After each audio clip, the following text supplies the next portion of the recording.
Namaste, my Indian brothers and sisters. My name is Adele Roberts.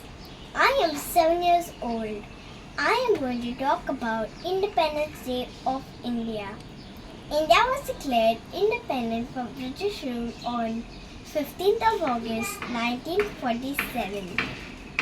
Thus, the reins of control were handed over to the leaders of the country.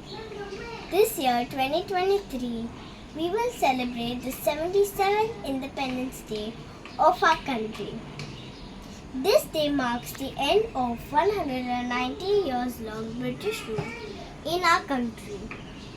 Independence of our nation was possible due to the efforts of freedom fighters such as Mahatma Gandhi, Jawaharlal Nehru, Chandrasekhar Azad, Rani Lakshmibai, and many more.